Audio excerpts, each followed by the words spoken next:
This presentation introduces basic communication. I'll focus on two introductory issues. Number one, the definitions of communication, and number two, the importance of communication. How have scholars defined communication? Pearson and Nelson define communication as the process of understanding and sharing meaning.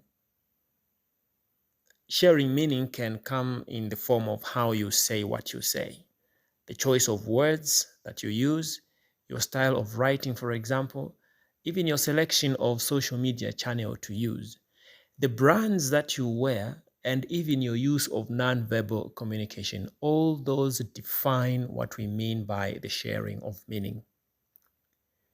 Wood 2004 defines communication as a systemic process in which people interact with and through symbols to create and interpret meaning. There are interesting concepts in Wood's definition. The first one is systemic. Systemic simply refers to something which is inherent, present in a system. Human existence is the very definition of what communication is. It would be impossible for humans to survive without communication. So communication is systemic to human existence. It is present in all human systems. Process in the sense that it is an ongoing activity. Wood also introduces the concept of interaction, meaning obviously there's some kind of contact between individuals. And this happens through symbols. Symbols could be through letters, the signs that we see around us, and so on. Hudson says that communication in its simplest form is conveying of information from one person to another.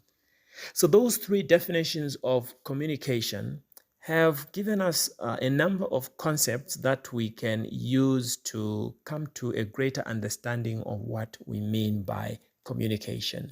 Communication can be talked of as a process. It is systemic. It involves interaction. It involves sharing. It involves symbols. It involves creating, and it involves interpreting meaning. That's what communication is. What is the importance of communication? The first importance of communication is that it helps with decision making and even conflict resolution at all levels, at individual level, at family level, community level, national level, and so on. Communication is important because it unifies or brings people together. It builds trust and confidence among those involved in the act of communicating. Communication is a problem-solving activity. For example, if one is unemployed, they will write a job application letter to a potential employer. And if they are called for an interview and they succeed and they get the job, then communication would have solved the unemployment problem. Communication can also solve problems that have not happened. For example, when your parents sit you down and tell you that it is not good to take drugs because you destroy your body and you also lose focus on your academics and even your work. If you follow that advice, that very act of having had that discussion will prevent you from getting into activities that will destroy your life. Communication helps individuals to co-create meaning. Individuals get together to understand a phenomenon. Linda McDonald says that the co-creation of meaning involves the following contexts in which meaning is created: the physical context, the psychological context, the cultural context, the relational context, and the social context. Communication is important because it represents your image. It represents your family. It represents your employer. The self-concept that you have, that others have about you, is developed by communication. Communication is also important because we have to learn it. No one is born a great communicator. The 4 language skills of listening, speaking, reading, and writing form the basis of a person's communication abilities, and these have to be learned. Communication is important because it has now become computerized. The use of social media, the manipulation of software to generate different financial reports, research reports, and so on. Even just sending a small message involves some kind of technological intervention in form of programs and so on. Communication is important because it is also international in nature. So it's not an option anymore. We live in a global village, and communication has become even more important to our existence. Communication is important, and it has social and ethical implications. Social implications of communication include binding individuals together, binding families, communities, and businesses together.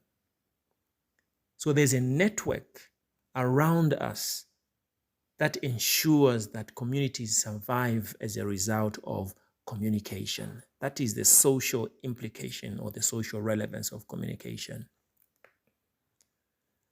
The ethical side of communication is that ethics, by definition, are rules and behaviors for acceptable conduct.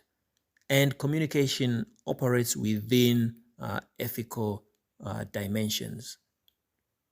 For example, relationship between a lecturer and students. There are rules and behaviors that guide communication in that context.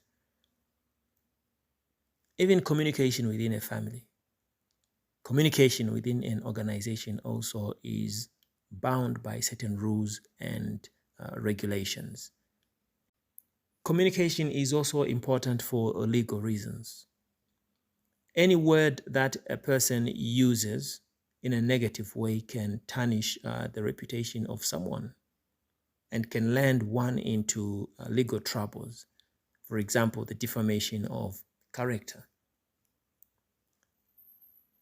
Instructions that we see on a product that leads to accidents, for example, can amount to a lawsuit, and this has huge financial and social costs. Communication is important because it helps individuals to navigate their interactions with other individuals, with groups of people, and with large audiences. Communication is important because it is collaborative in nature. Human beings are social beings. We want to interact with others, and designing new products, coming up with new ways of doing things requires a collaborative effort.